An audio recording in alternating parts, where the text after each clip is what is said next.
traveling away from the prophets that God says shall not profit this people at all. We press on to the true prophecies of God.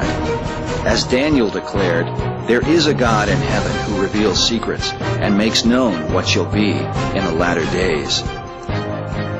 Nearly 2,000 years ago, the Apostle John received a vision of the end of the world. Jesus said to him, "Write the things which thou hast seen, and the things which are, and the things which shall be hereafter." He said, "I, Jesus, have sent mine angel to testify to you these things in the churches." And so John begins his book saying, "Blessed is he that readeth, and they that hear the words of this prophecy, and keep those things which are written therein, for the time is at hand." Certainly the book of Revelation is the premier source of information about the last days. In the midst of many visions, John witnessed something that has intrigued Bible scholars for centuries: a one-world empire that would come to power in the last days, an empire ultimately ruled by one man. I think the clearest evidence in the Bible, probably the books Revelation and Daniel speak to it most specifically, but I think Revelation 13 is indisputable as far as every nation, kindred, and tongue worshiping the beast, nobody being able to buy or sell. He causes all, the small and the great, the rich and the poor, the free and the bond.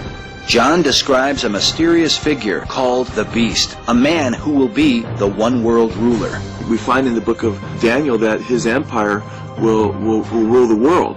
And we also find that in the book of Revelation, that every nation, kindred, and tongue is subject to him, and nobody can buy or sell without his mark.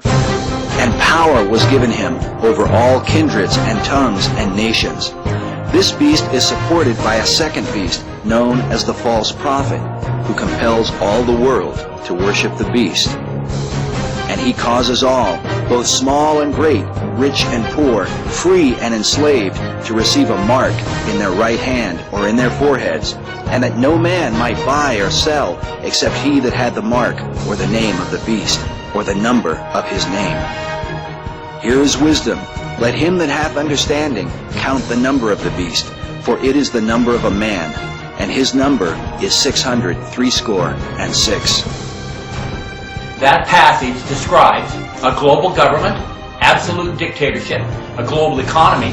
No one can buy or sell unless they have the mark, and a global coercion that is made possible. So if you have everybody, and that covers everybody, and God went to great lengths to say rich and poor, free and bond, and so forth, to make us understand that this was a worldwide unification in every nation, kindred, and tongue.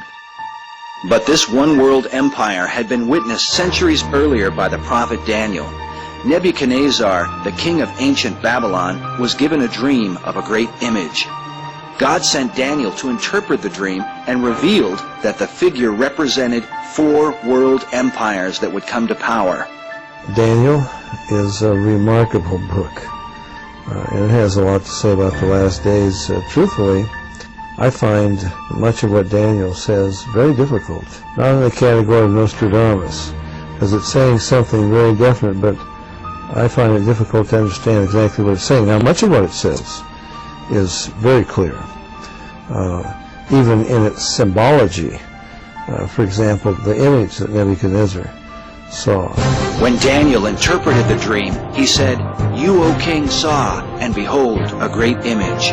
This image's head was of fine gold, his breast and his arms of silver, his belly and his thighs of brass, his legs of iron, his feet part of iron and part of clay. You saw till a stone was cut without hands, which smote the image upon his feet that were of iron and clay, and broke them to pieces. Then was the iron, the clay, the brass, the silver, and the gold broken to pieces together, and became like the chaff. And the wind carried them away, that no place was found for them. And the stone that smote the image became a great mountain, and filled the whole earth." Daniel went on to explain the vision, saying, "This is the dream, and we will tell the interpretation thereof." He revealed that the first kingdom was Babylon itself, under Nebuchadnezzar. He said, "You, O king, are a king of kings. You are this head of gold." Daniel went on to describe the future empire, saying, "And after you shall arise another kingdom inferior to you, and another third kingdom of bronze, which shall rule over all the earth. And the fourth kingdom shall be strong as iron, forasmuch as iron breaks in pieces and subdues all things. So it is that this fourth empire is to subdue all the earth." But Daniel continued, saying, "And as the toes of the feet were part of iron and part of clay, so the kingdom shall be partly strong and partly broken. And in the days of these kings shall the God of heaven set up a kingdom which shall never be destroyed. And the kingdom shall break in pieces and consume all these kingdoms, and it shall stand forever. The great God has made known to the king what shall come to pass hereafter, and the dream is certain, and the interpretation of it sure." In time, Nebuchadnezzar was lifted up in pride, and God humbled him by giving him the heart of a beast and driving him from his kingdom. When 7 years had passed, Nebuchadnezzar learned his lesson and was restored. After him came his son, Belshazzar, who held a great feast. In his folly, King Belshazzar brought out the sacred vessels of the God of Israel and drank wine from them while praising other gods. The Bible says that in the same hour came forth fingers of a man's hand and wrote upon the wall of the king's palace. The king was terrified and called for his astrologers and wise men to read the strange writing, but none could do so. So the queen suggested he send for the prophet Daniel. When Daniel arrived, he said, "O thou king, the Most High God gave Nebuchadnezzar your father a kingdom and majesty and glory and honor. But when his heart was lifted up and his mind hardened in pride, he was deposed from his kingly throne, and they took his glory from him. And you, his son, O Belshazzar, have not humbled your heart, though you knew all this, but have lifted up yourself against the Lord of heaven. And they have brought the vessels of his house before you, have drunk wine from them, and you have praised the gods of silver and gold. And the God in whose hand your breath is, you have not glorified." Then Daniel said, "This is the interpretation of the thing. God has numbered your kingdom and finished it. You are weighed in the balances and found wanting. Your kingdom is divided and given to the Medes and the Persians." That night Belshazzar was slain, and so it was that the second kingdom, represented by the chest and 2 arms of silver, was the Medo-Persian Empire under Cyrus the Great, who conquered Babylon in 539 BC. God had even named Cyrus about 2 centuries before his birth in the book of Isaiah. God says of him, "Cyrus, he is my shepherd, and shall perform all my pleasure, saying to Jerusalem, thou shalt be built, and to the temple, thy foundation shall be laid." In fulfillment of God's prophecy, Cyrus was responsible for the return of the Jews to Jerusalem and for the rebuilding of the temple. His kingdom continued for nearly 200 years until the coming of Alexander the Great, the king of Greece, the third empire symbolized by the belly and thighs of brass. Alexander defeated the kings of Media and Persia, an event specifically prophesied by Daniel, who was given a vision of a he-goat and a ram with 2 horns. The prophecy says that the goat smote the ram and broke his 2 horns, and then tells us specifically, "The ram which you saw having 2 horns, these are the kings of Media and Persia, and the rough goat is the king of Greece." Alexander himself was prophesied by Daniel, called the Great Horn of the He-Goat, telling us that this Great Horn is the first king of the Greek Empire. The scripture says, "The goat became very great, but at the height of his power the great horn was broken, and for it came up 4 notable horns toward the 4 winds of heaven." In fulfillment of God's prophecy, when the Greek Empire had conquered most of the civilized world, Alexander, the Great Horn, at the height of his power, was broken off and died suddenly of a fever at the young age of 33. The 4 notable horns that came up afterward were Alexander's 4 generals, who divided the kingdom amongst themselves. Daniel went on to prophesy that Alexander's kingdom would be broken and be divided, though not to his own descendants. For his kingdom shall be plucked up and given to others besides them. After Alexander's death, we read, Philip, his half-brother, Alexander II, his legitimate son, and Hercules, his illegitimate son, were all three murdered, and Alexander's 4 generals took over.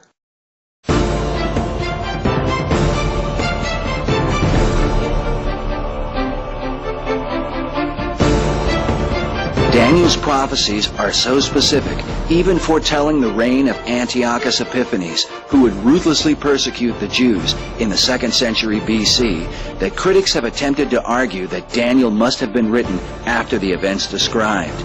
But Daniel's authorship was not questioned until about the 3rd century AD, nearly 900 years after it was written.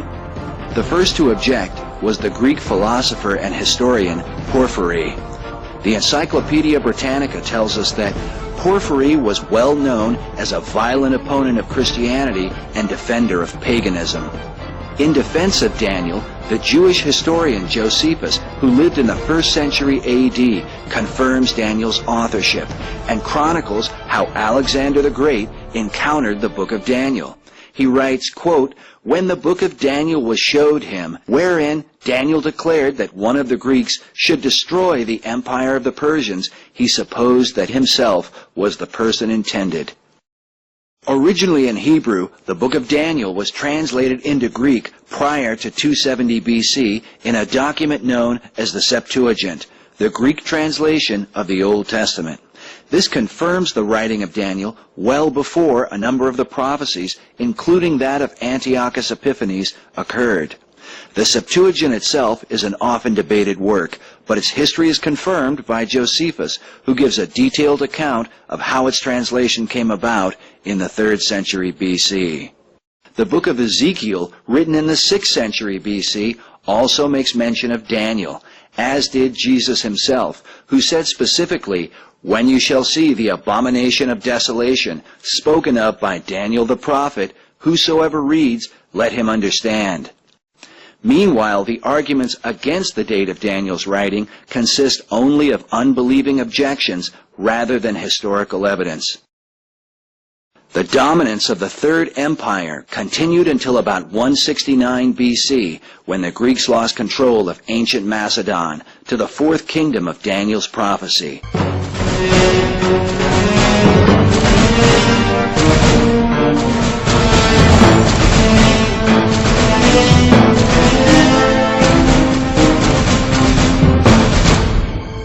The history of Rome's origin is cloaked in mystery. According to legend, the city was founded by the twins Romulus and Remus in 753 BC. The twins were the illegitimate sons of Mars, the god of war, who raped a Vestal virgin while she slept. When the twins were outcast, they were suckled by a she-wolf, an event commemorated in many Roman images. Another version of the story tells of a shepherd finding them and taking them to his wife, a former prostitute. Part of the mystery of these accounts comes from the use of the word luper, which in Latin means both she-wolf and prostitute, or harlot. In time, the twins would found the city of Rome, named after Romulus, who would murder his brother Remus in a quarrel and become Rome's first king. After a long reign, Romulus vanished into a thunderstorm and supposedly became a god. Later he reappeared and, descending from the sky, declared to those who listened that, quote, "It is the will of heaven that Rome be the capital of the world." Centuries later, when Rome went from being a republic to a world empire, it was said of her first emperor, Augustus, that he subjected the whole wide earth to the rule of the Roman people. The mightiest of the four, God's prophecy makes it clear that this 4th kingdom would be divided, a division symbolized by the feet, part of iron and part of clay. Yet some scholars find an earlier division in the 2 legs of iron. The Roman is depicted by the 2 legs of this image, and the Roman Empire was indeed split in 2, just as that image foretold. The eastern leg of the old Roman Empire. In other words, up till recently, a lot of the prophecy buffs have been looking at the old Roman Empire and looked at Europe and drew this nice little circle around Europe and said, well, it's going to come from one of these countries. Well, what most people forget is that Rome had an eastern leg, and that was the Byzantine Empire, Constantinople, until it fell, I think, 14-something or other to the Turks and became Istanbul. It was split in two in 1054 A.D. when the Pope in Rome excommunicated Michael Sertularius, the Patriarch of Constantinople, and it was split between Roman Catholicism in the West, Eastern Orthodoxy, Greek and Russian and so forth Orthodoxy in the East. So it was split religiously at that time. It had already been split in 330 A.D. when Constantine moved his headquarters to Constantinople. You had this whole thriving civilization for, over 1,000 years that was the Eastern Empire, and didn't break down really until, the Muslims finally took it over.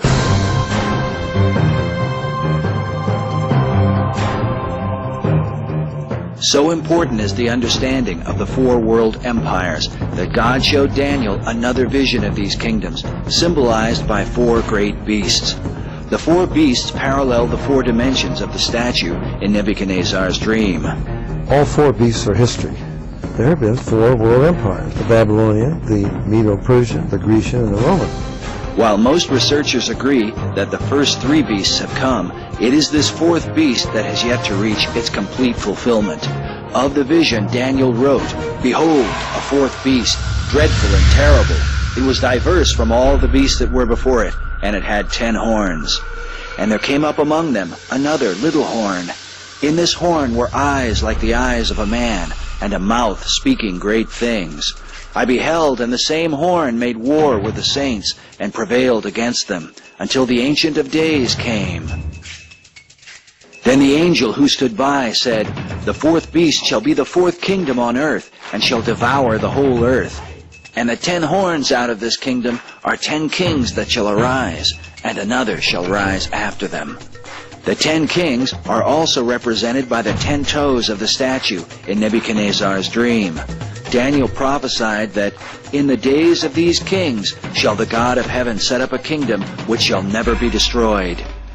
So we know that the millennial kingdom of Christ can only occur at a time when there are 10 kings ruling the world. This revived Roman Empire will come under 10 heads. Now, I never believed there were the 10 nations Western Europe, because the Roman Empire itself was much larger than Western Europe. It went all down through Syria, Turkey and Syria and Lebanon and all across North Africa and so forth. So the world will be divided into 10 regions under 10 local heads. And already, for computer reasons, for banking reasons, the world has been divided. The Club of Rome divided the world 25 years ago into 10 regions, and that's pretty much the way it's laid out today. In the days of those kings, the God of heaven will establish a kingdom. So if the rabbis had known that one prophecy, if the disciples of John the Baptist had known that one prophecy, it would have solved a lot of problems for them. Because John the Baptist sent 2 disciples, remember, from prison. He said to Jesus, "Art thou he that should come, or look we for another?" Hey, Lord, I ought to at least be prime minister. I introduced you to Israel. If you're going to take the throne of your father David, how come I'm about to get my head cut off? It doesn't make sense. They thought the kingdom would be established then. No. It will only be established when those 10 kings, in the days of those 10 kings. These 10 kings were also witnessed by the Apostle John, who saw a vision of a beast with 7 heads and 10 horns.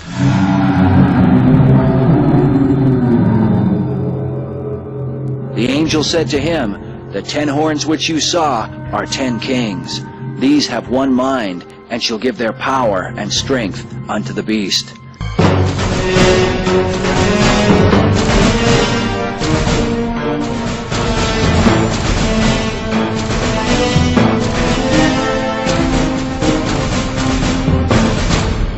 So the world is to be ruled by 10 men, who will ultimately give their power to one man, the little horn of Daniel's vision, the mysterious figure known as the man of sin and son of perdition, Antichrist. There are some people who say well, the Antichrist will be somebody from the past like Hitler or Genghis Khan or, who knows what, resurrected. No, Satan cannot resurrect anybody. He does not have that power. It says he has a deadly wound. See, people talk about, the fourth beast represents the Antichrist and the revived Roman Empire. Then it says, I saw one of his heads. He's got 7 heads. I saw one of his heads, as it were, wounded to death, and his deadly wound was healed, and all the world wondered after the beast. So this is not a resurrection. The beast has never been killed. You can read your history. I don't know much about history, but I read a little bit of history, and I can tell you, that all down through history, all the great families in Europe, they've all dreamed of the revival of the Roman Empire. This empire has never been dead. It was wounded, as it were, to death, but the deadly wound was healed. This is a healing, not a resurrection. And all the world wondered after the beast, and they worshipped the dragon who gave power unto the beast. And they worshipped the beast, saying, Who is like the beast? Who is able to make war with him? The Bible says that all that dwell upon the earth shall worship him, whose names are not written in the book of life of the Lamb. Scholars believe this worship denotes a one-world religion focused on both the dragon, whom the Bible calls Satan, and the beast, or Antichrist. This apostate church, as some have called it, is symbolized by yet another figure in John's Revelation. The angel said to him, Come here, I will show you the judgment of the great harlot that sits upon many waters. So he carried me away, and I saw a woman sit upon a scarlet-colored beast, having 7 heads and 10 horns. And the woman was arrayed in purple and scarlet, having a golden cup in her hand, full of abominations. And upon her forehead was a name written, Mystery, Babylon the Great, the mother of harlots and abominations of the earth. This is incredible. This is the 4th time this beast has been seen in the Bible. Never did it have a woman on his back before. We never hear an expression of surprise or astonishment from anybody, but now he says, when I saw her, I wondered with great admiration. He doesn't admire her, he's astonished. A woman rides the beast, and not like in a rodeo, the critter isn't trying to buck her off. She's apparently in control. A woman? On a beast? And this horrible world-devouring creature? And a woman is riding on it, apparently directing it. And I think the Bible makes it very clear who that woman is. Well, he gives us all the identifying characteristics. While the specific identity of the harlot is a matter of great debate, for now it can be said that most scholars agree she represents a world religious system and is called a harlot because of her unfaithfulness to God. It is believed this religious system somehow controls or manipulates the coming one-world government, symbolized by the fact that the woman rides the beast. There are signs the world is speedily coming to an end. These words are attributed to an Assyrian clay tablet dated 2800 BC. It seems that men have believed the end is near in almost every generation. Pope Innocent III pronounced the second coming of Christ in the year 1284 AD because this date was supposedly 666 years after the founding of Islam. There have been many such predictions that have often compelled men to extreme behavior. In 1669, a cult in Russia known as the Old Believers began setting themselves on fire to protect themselves from Antichrist. It is reported that by 1690, 20,000 people had perished as a result. In the 19th century, a second Adventist named William Miller convinced thousands that the world would end in 1843. But when that date came and went, Miller recalculated and claimed the date was really October 22nd of the following year. Charles Taze Russell, the claimed founder of the Jehovah's Witnesses, was convinced by Nelson Barber that Jesus Christ had returned in 1874, but that his return had been invisible. Russell went on to promote this teaching, saying, quote, "The millennium began in 1874 with the return of Christ." Russell would later revise his view, and since then the Jehovah's Witnesses have predicted the world would end in 1914, 1918, 1925, 1941, and 1975. But as contrary as they seem, even these things are the fulfillment of God's prophecies. Jesus said, "Take heed that no man deceive you, for many shall come in my name, and shall deceive many. False prophets shall rise," he said. "Behold, I have told you before." The Lord said that of that day and hour knows no man. Some have taken this to mean that Christians need not pay attention to Bible prophecy. But Jesus also said, "Watch therefore, because you do not know what hour your Lord will come. And what I say unto you, I say unto all, watch." Considering these things, what is it about this time on earth that sets it apart from all those centuries that have come before us? Any time prior to the 20th century, the 666 and any other date that has actually been predicted would have been an impossibility as far as what the biblical parameters were in the model that Jesus set forth to show forth the end of the world in Armageddon. And we know that because the Bible told us that Israel would have to become a nation again. We know that Israel would have to become a nation again based on several different prophecies. I mean, and the most significant prophecy, I think, has to do with the restoration of Israel to its land, which happened in 1948. Right after World War II, you had this great influx of Jews who became later Israelis into the ancient homeland of Israel after 2,000 years of diaspora. 2,000 years, almost.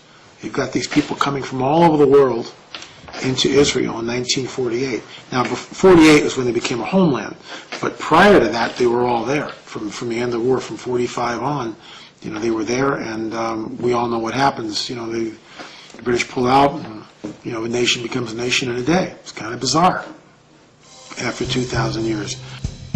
Some have considered that certain prophecies concerning the return of the Jews to the Promised Land may have been fulfilled when they returned from their ancient captivity in Babylon under Nebuchadnezzar.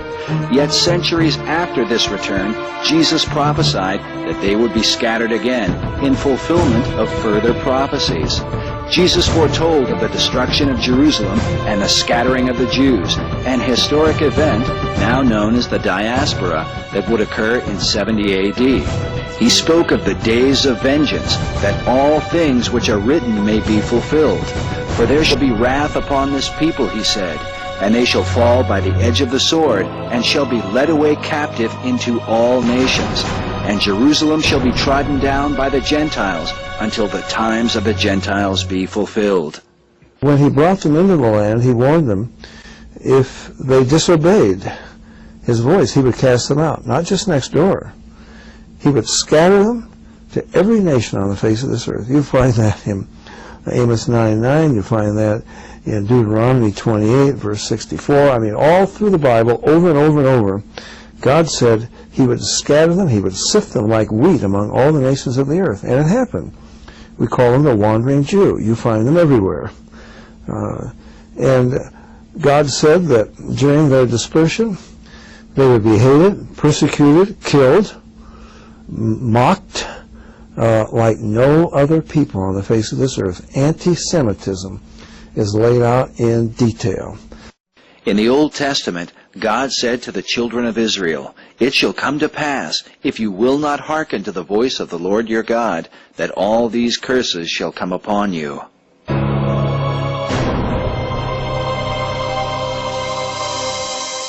The Lord shall cause you to be defeated before your enemies, and you shall be removed into all the kingdoms of the earth.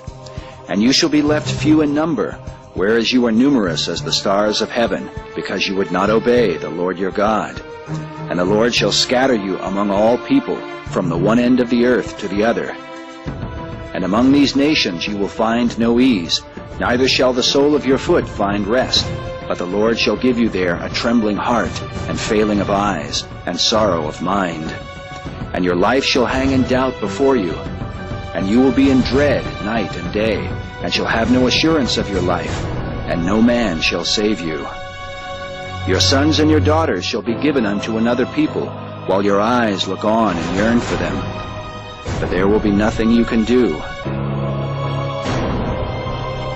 And you will never be anything but oppressed and crushed continually, so that you will be driven mad by the sight of what you see. And you shall become an astonishment, a proverb and a byword among all nations, to which the Lord shall lead you. And there is no people ever in history that has been marked in that way, like the Jews. I mean, that in itself would be enough to tell you that the Bible is true. God said they would be hated and persecuted and killed, but he would not let them be destroyed. Hear the word of the Lord, O you nations. He who scattered Israel will gather him, and keep him, as a shepherd does his flock. And why do I believe that the Jews are being encouraged to return to their land? Because God foretold that he would bring them all back. He said at the end of the age, in Old Testament prophecies, that they would not, that he would bring them back, as back to the land, and that once they were back to the land, they would never more be thrown out of it. And I will bring back my exiled people Israel, and they shall build the waste cities and inhabit them. And they shall plant vineyards and drink their wine. They shall also make gardens and eat the fruit of them. And I will plant them upon their land, and they shall no more be pulled up out of their land, which I have given them, saith the Lord thy God. So if you see Israel destroyed and annihilated, well, then we can throw away our Bibles and find another religion to believe in. Because God said absolutely clearly he would not allow them to be defeated. The nation Israel will not cease to exist as a nation forever, God says in Jeremiah 31, beginning at verse 35. And he says, if they cease, then there's no sun in the sky, there's no moon, there's no stars, the tides don't work, this universe is finished. That's how important Israel is. If you believe in the prophetic time clock, and I do, I believe that the only way you can look, we as Christians can factor anything in at all, is you got to look at Israel. Israel's the key. Israel is the key. The prophecies hinge around Israel. Israel is the key to all end time events, and we show that the actual clock ticking down toward the end of the age could not begin until Israel had returned back to our land. So if I lived 200 years ago and you said, "Lil, when's Jesus going to come back?" and I would say, "I don't know. He's going to come back, but I don't think we're in the window of time where that's going to happen." Also, Israel had to be a nation for Armageddon to take place, because in Zechariah 14, we see in 12 through 14, we see all the nations surrounding Israel. If Israel doesn't exist, you can't have all nations surrounding them to destroy them. The word Armageddon has become a general term for destruction, calamity, and the end of the world, as represented by various artists, filmmakers, and authors. Yet its biblical meaning is more specific. According to the Bible, Armageddon is what happens when all the nations of the earth are gathered together against Jerusalem and the Jews. God declared that in the last days he would make Jerusalem a cup of trembling for all the nations of the earth. Zechariah chapter 12 tells us that they'd be a burdensome stone, that if anybody sought to lift that stone, they'd be injured. We see that the whole world is looking at Israel as a burdensome stone that's keeping the world from this world peace. God said, I will make Jerusalem a cup of trembling, a burdensome stone in the last days for all the nations of the world when they're in their siege against Jerusalem. And there is a siege against Jerusalem today. I mean, you can't believe it. What, a cup of trembling? I mean, what a stupid remark. I mean, what's that about? I mean, what a ridiculous statement to make. And scholars of the Bible have pointed to that and go, please, Jerusalem, a cup of trembling in the whole world? Let's take it literally. Let's look at that 500 years ago. Let's look at it during the Crusades 1,000 years ago. Not to the whole world, it wasn't a cup of trembling, was it? Not to the whole world in a literal sense. And I'm a literalist, unfortunately. But when it says the whole world, Jerusalem today is a cup of trembling to the whole world. The United Nations has condemned Israel more than 370 times. They never condemned the Arabs for attacking them. They condemned the Jews for defending themselves. And it's incredible. The whole world is against them. And God said, I will make them a cup of trembling. And this is the number one problem that the United Nations faces today. Everybody knows it. The United Nations has spent 1/3 of its time in deliberations and pronouncements about Jerusalem and Israel. This little land that has 1/1000th of the world's population. They spend 1/3 of their time on it. Everyone's afraid. What happens if, this powder keg starts off in the Middle East, and maybe looking at World War III. It has become a cup of trembling to the whole world. God foretold of the siege both against Judah, the Jews, and against Jerusalem. Then he goes on to speak of the day of the Lord, saying, Behold, the day of the Lord cometh, for I will gather all nations against Jerusalem to battle. God makes it clear that what he does with Israel is to be a witness to all the nations of the earth.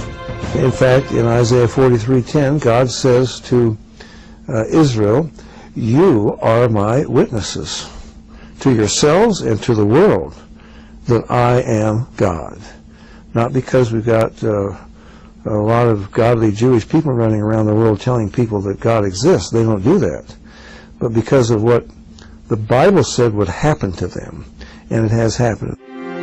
I do not this for your sakes, O house of Israel, but for my holy name's sake. The nations shall know that I am the Lord, says the Lord God, when I shall be sanctified in you before their eyes. For I will take you from among the nations, and gather you out of all countries, and will bring you into your own land. Some might find it hard to believe that all the world would be against the Jews, since Israel seems to have many allies. Some have even believed that the Jews secretly control the world behind the scenes, manipulating media and world government. But God said of Israel under the curse of the law that there would be no might in their hand, and that Israel would be only oppressed and crushed always because of their disobedience. Can it be that in a mere half-century since the rebirth of Israel as a nation, that the Jews have overthrown all the ancient institutions of the world? Such allegations of a Jewish conspiracy were also propagated by Adolf Hitler and his Nazi party prior to the Holocaust. But this conspiracy for Israel's destruction is clearly mentioned in the Bible. The psalmist writes, Keep not silence, O God, for lo, your enemies have taken crafty counsel against your people. They have said, Come, and let us cut them off from being a nation, that the name of Israel may be no more in remembrance. They have consulted together with one consent. The psalmist then names the Arab nations of the ancient world, including the Philistines, from where we get the name Palestinian. Is it any wonder that the leader of the modern Palestine Liberation Organization, Yasser Arafat, has openly declared, quote, Peace for us means the destruction of Israel and nothing else. But this desire is not confined to the Arabs, despite outward appearances. In 1994, John Loftus and Mark Ahrens, two secular authors, published their best-selling controversial work, The Secret War Against the Jews. Based upon 12 years of research, having interviewed more than 500 former officers of the intelligence community, the opening line of the introduction reads, quote, The major powers of the world have repeatedly planned covert operations to bring about the partial or total destruction of Israel. Meanwhile, the publisher includes this review saying, quote, The authors demonstrate that numerous Western countries, especially the United States and Great Britain, have conducted repeated and willful spying missions on Palestine and later Israel over many decades. While on the surface these two countries and others profess to be ardent allies of Israel, they work in fact through their intelligence services to betray Israel's secrets to the Arabs. Their motive, oil and multinational profits, which must be attained at any price.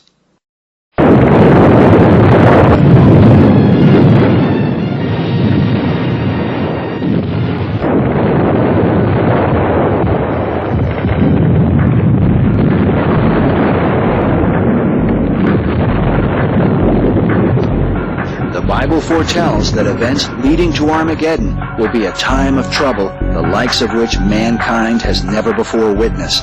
Jesus said, For then shall be great tribulation, such as was not since the beginning of the world to this time, no, nor ever shall be. And except those days be shortened, there should no flesh be saved. That's an amazing prophecy. You couldn't wipe out all flesh with bows and arrows and swords and spears, the weapons that they had in that day. Not even with conventional bombs from World War II. But we live in a day where we have weapons so horrible, I mean, it is just beyond science fiction. You give us an address anywhere, and we'll send a bomb right through the front door from 500 miles away. Man has the power to destroy the earth completely. Now, that's never happened before. They couldn't do it with bows and arrows and horses and so on and so forth. In fact, the Bible says the nations will turn their weapons on each other in Zechariah 14, and it says that as they're standing, their eyeballs and their tongues will be consumed and dissolved out of their mouths while they're on their feet. That wasn't impossible. That was impossible with weapons that we had just 80 years ago. You couldn't have even foreseen when this prophecy, Jesus says, unless I intervene, no flesh is left. I think you got a nuclear exchange underway or about to start, and Jesus intervenes to rescue Israel. He's not going to let them be destroyed. Then shall the Lord go forth and fight against those nations, as when he fought in the day of battle. And his feet shall stand in that day upon the Mount of Olives, which is before Jerusalem on the east. When this passage is compared with the New Testament, we find further reassurance of the second coming of Christ. In Acts chapter 1, Jesus stood upon the Mount of Olives with his disciples. Perhaps they were considering Zechariah's prophecy when they asked, "Lord, will you at this time restore again the kingdom to Israel?" Jesus answered them, saying, "It is not for you to know the times or the seasons which the Father has put in his own power." Then as they beheld him, he ascended into heaven. The disciples seemed to watch in confusion, and so 2 men stood by in white clothing, who said to them, "You men of Galilee, why do you stand gazing up into heaven? This same Jesus who is taken up from you into heaven shall so come in like manner as you have seen him go into heaven." The angels seemed to be reassuring the disciples that Jesus would indeed fulfill Zechariah's prophecy, that even as he ascended from the Mount of Olives, he would likewise return, and his feet will stand in that day in the same place he departed. And he destroys Antichrist, because it's Antichrist. I believe it's not just Russia, in my opinion, and the Arab nations and Confederacy and so forth. Sure, they're there, but it's the whole world. The United States, too, everybody. And they're vying with one another, you know. The kings come from the east, maybe they can take over at this time. I don't know. It gets to be a whole mess in Armageddon. And God says in Ezekiel 38 that he brings the nations there to judge them, to punish them for what they've done to his people Israel. He also is punishing Israel. This is the final punishment for Israel. Jeremiah 30 verse 7 is called the time of Jacob's trouble, but he will be preserved out of it. So God is going to punish the world, and he's going to chastise his people. And then Christ will intervene, or there wouldn't be anybody left on this earth. I mean, we can turn this earth into a sterile bit of dust. Not even a microbe. Not even a mosquito or a cockroach left. We have the weapons to do that. And that's an amazing prophecy. That's Armageddon. But how will all nations be gathered together against Jerusalem unless they are somehow united in a common cause? Bible researchers believe that cause will be the last day empire prophesied through Daniel and witnessed by the Apostle John. This empire will consist of a one-world government, a one-world religion, and a world economy, all united under a one-world leader, known in the Bible as Antichrist.